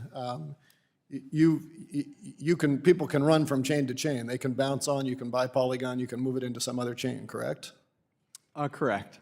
And that's a really good way to hide your paper trail, right? Because you need a bunch of additional details to figure out, you have to have exact details, the timestamps, everything else. Do you guys track that to make sure that the bad guys are not hopping chains? Thank you for your question.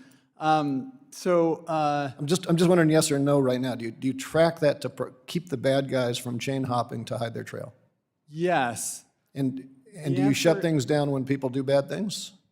The answer is that there are established companies, TRM, Chainalysis, Elliptic, Cloudflare. I'm not asking what other people do. Wallet. Ms. Smith said that the blockchain, singular, creates transparency. We've now acknowledged that there are hundreds of blockchains. When you hop a chain, it's harder to track, right? So that's the opposite of transparency. It's not harder to track. It's all blockchains are discoverable and auditable.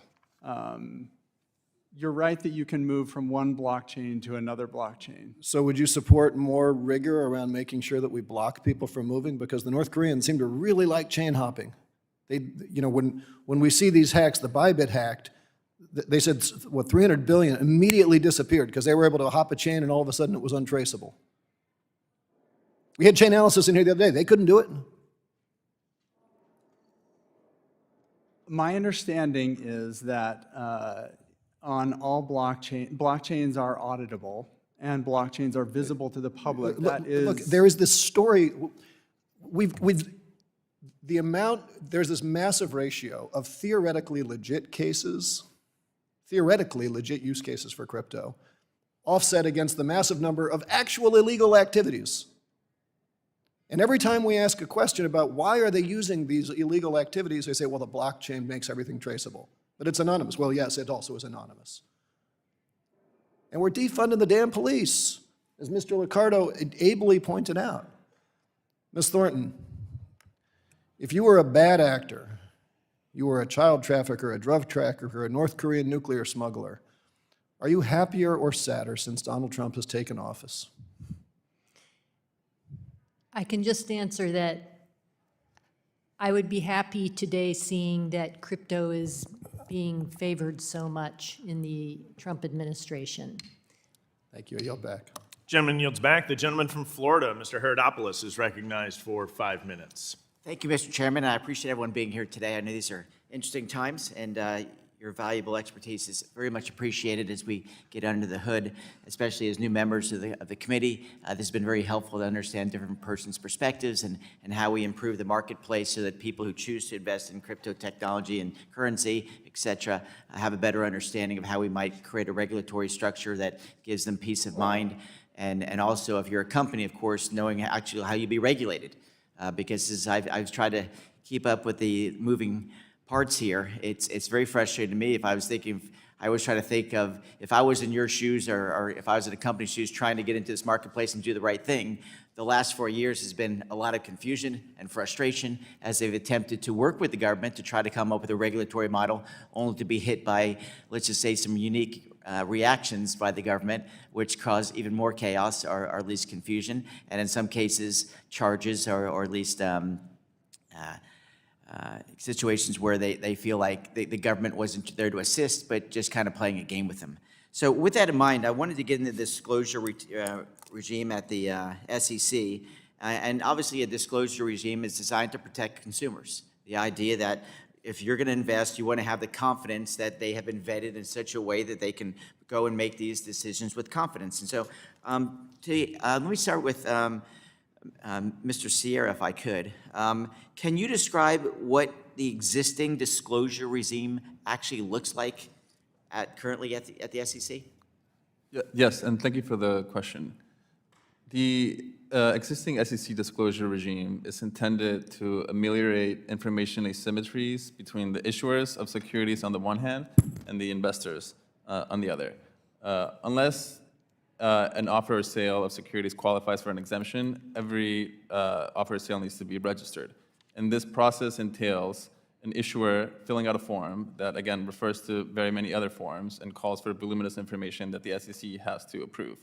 And it includes things that are related to the issuer, right? So it's things like financial information, operational results, information and of the executives of the issuer, which drive the value of the security. And Ms. Smith, we could maybe follow up with this questioning. This current regime, to me, it's hard to follow. To me, if I was running a company, I wouldn't know exactly how to kind of get through this morass. What would be the qualities of a regulatory regime being put in place by the SEC that you think would help consumers make better decisions should they choose to get into this line? Because of the differences with digital assets and traditional assets, I think a more tailored regulatory regime would be helpful. An example of this is what happened with asset-backed securities. The SEC came up with tailored regulation and disclosure for that particular asset class. And in some of the proposals you've seen in years past, and of course we're working on our bill today, are those found in the bill today that you think are moving in that right direction? I think we're moving towards the right direction, but I think the engagement that the SEC Crypto Task Force is doing today and currently with the industry is important and necessary to make sure that the disclosure regime is fully comprehensive of the key elements that would be important to consumers. With that, Mr. Chairman, I'll yield back. The gentleman yields back. The gentleman from South Carolina, Mr. Timmons, is recognized for 5 minutes. Thank you, Mr. Chairman. I want to thank the witnesses for joining us today. The tokenization of real-world assets has the potential to fundamentally transform our financial systems. More importantly, it offers a powerful tool to reduce waste, fraud, and abuse in government operations. I've had countless meetings with innovators who have developed technologies that, if implemented at scale, could reshape how we think about blockchain and payment systems. This is a long-term effort, but it begins with Congress getting this legislation right. We must provide blockchain innovators with the space to build, supported by clear and fair guardrails. This is what true international leadership in the digital asset space looks like, crafting legislation that ensures a level playing field and encourages innovation right here in America. Mr. Werrett, beyond financial applications, can you highlight any use cases being built on the Polygon blockchain that, if adopted by the federal government, could significantly improve efficiency across various sectors? We spoke earlier about Privado ID, which is provides services to allow someone to intake and provide access to their ID, but in a way that's protected by cryptography. When you're asked to verify your age, you're asked to verify your identity. That can be done essentially through this non-custodial wallet that is burned or imaged into that wallet, the confirmation that you are who you say you are. Another is the movement of titles of property across the blockchain, healthcare, allowing your healthcare records to be custodied by you instead of having to ask one doctor to send another doctor x-rays and then get specific requests fulfilled. But instead, you can actually have control of your healthcare records and also control in a self-custody wallet of your assets or your crypto. So numerous. Really, all of those things involve reducing or removing intermediaries. And it's very exciting, even something as simple as voting. I mean, we have this issue with knowing who people are and them being who they say they are, and the technology can solve these challenges and really create a lot of efficiencies. So a follow-up to that question, how might the upcoming market structure legislation support or potentially impact the future integration of blockchain technology into government systems? Thank you for your question. I think the market structure bill is a great start. It's very encouraging to see this legislative body taking crypto seriously and trying to solve for blockchains. I think that a few of the things that need to be addressed are the Howey test issued by the Supreme Court in the 1940s should be refreshed, not abolished, but refreshed. And given a gloss, or there should be an additional test that looks at the decentralization of a project. It's relevant, right? Whether something's a security or not deals with whether there's a promise and whether there was reliance on that promise. Whether there's an expectation of profits based on the efforts of others, and that goes to the center of what is there a centralized intermediary or a centralized promoter or manager that's running this project that the investor is relying on to provide information. So it makes sense that this topic of decentralization would be a part of the securities analysis. That's one way. That leads into my next question perfectly. Ms. Smith, in your testimony, you stated that the decentralized nature of certain digital assets presents unique challenges to federal securities law compliance. Could you explain why decentralization makes it more difficult to apply U.S. securities laws to the digital asset ecosystem? Sure. So decentralization at its core assumes there's no central intermediary. The federal securities laws are based on there being the presence of a central intermediary, so in some respects they're a little bit inconsistent. That's why regulatory clarity is necessary. Thank you for that. When you talk about decentralization, are you referring to the blockchain network that these projects are built on, the digital asset project itself, or both? That's a great question. I'm referring to both. As Mr. Seira explained, some token projects themselves are decentralized, and then once the token is issued, they can trade on a decentralized protocol. So it's both the issuer and then the mechanism for trading. Thank you. One of the more complex issues in securities law today involves NFTs and how they can be effectively and fairly regulated here in the United States. That's why my colleague, Congressman Richie Torres, and I are working on the New Frontiers in Technology Act to establish clear and equitable guardrails for NFT creators operating within our borders. We've seen the SEC take the position that some NFTs are securities in extreme cases, like the Stoner Cats example, even instruct artists to destroy their own work. That's deeply concerning, and we need to ensure that this technology isn't subject to shifting political winds depending on which party is in power. I appreciate the work of this committee, and with that, Mr. Chairman, I yield back. Gentleman yields back. The gentleman from North Carolina, Mr. Moore, is recognized for 5 minutes. Thank you, Mr. Chairman, and thank you to the witnesses today for this testimony. It's been very informative. You know, digital assets have demonstrated the ability to be the foundation of a new decentralized digital ecosystem, but unfortunately, our regulatory posture just hasn't kept pace. Instead of clarity and consistent rules, innovators have been met with ambiguity and enforcement-first approaches. Rather than providing a roadmap for compliance, agencies during the last administration largely offered roadblocks, pushing talent and capital overseas. Mr. Seira, you were asked a question earlier by Mr. Herodopoulos that I want to follow up on, and that had to do with the existing security laws, which foundational were never designed to account for decentralized open source systems powered by millions of users, validators, and developers, et cetera, worldwide. And so we talked about, he asked you a question about the registration with the SEC, and you went through that. It seems that the former chair, Mr. Gensler, took an expansive view of the jurisdictional authority over the digital asset ecosystem.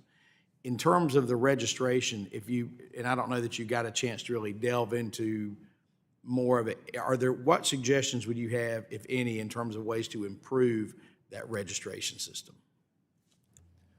So I think for distributions of digital assets that are fundraising transactions, those fall under the securities laws and should be either registered or exempt. I think as a general matter, registered offerings, so IPOs, have gone down a lot over the last 10, 15 years. There was something like 7,000 public companies in the 90s. We're about 4,000 right now. And that's because of compliance costs of being a public company and the associated liabilities with the disclosures.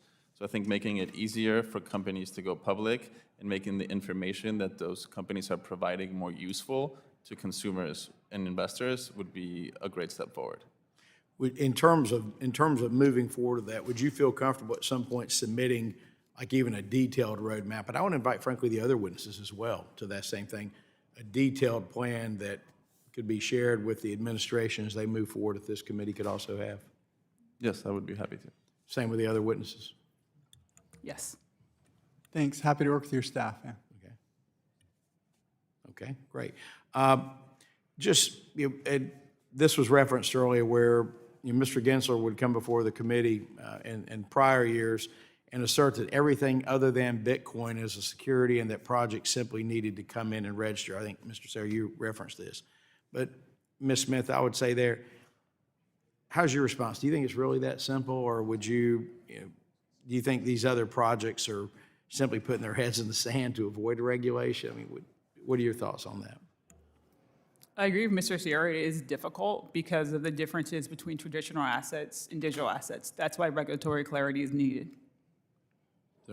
So the proposals that I'm hoping you all will submit to us as well with detailed, would maybe offer some new language that we would be able to work with the administration on. So thank you for that. With that, Mr. Chairman, I yield. The gentleman yields back. The gentleman from Florida, Mr. Donalds, is recognized for 5 minutes. Thank you, Mr. Chairman, and I want to thank all the witnesses for being here. Mr. Seira, in your testimony, you explained that certain types of crypto assets, such as the native tokens of decentralized networks, differ from securities in fundamental ways. Can you explain what a native token of a decentralized network is, and describe why it's fundamentally different than a security? Yes, thank you for the question. The taxonomy of digital assets is still being worked out, but I think the easiest way to understand this is to first understand what I mean by decentralized networks. As people, we all like to organize in groups, and most of those groups are hierarchical and centralized. Decentralized networks are just another way to organize as a group, but instead of being centralized and hierarchical, they're spread out And tokens are basically a tool that enables participants in these networks to have economic incentives. And therefore, it either incentivizes or can penalize certain types of activities. And the key concept here is that these tokens in decentralized networks are not deriving their value from any specific centralized issuer. They don't even derive their existence from a centralized issuer. So for example, Satoshi, the pseudonymous founder of Bitcoin, disappeared, and Bitcoin has continued to exist and thrive. That couldn't happen in the context of a security, right? If a company goes bankrupt, you can't think about a share of stock persisting after that. So they're fundamentally different. So let me ask you this question. Are all digital assets native tokens? Are all digital assets native tokens of decentralized networks? And what functions and roles do these other types of digital assets serve? No, I think digital assets encompass a wide range of uses. Hester Peirce, for example, Commissioner Peirce put forth her taxonomy, and there's been other taxonomies. So I think meme coins are different. I think NFTs are different. I think you can also have things like tokenized securities, just a share of stock on blockchain rails, which shouldn't be treated any different than if it was on a piece of paper. Mr. Werrett, can you describe blockchain uses and applications outside of the crypto ecosystem, such as the tokenizing of real-world assets? Thank you for your question. I can speak about real-world assets.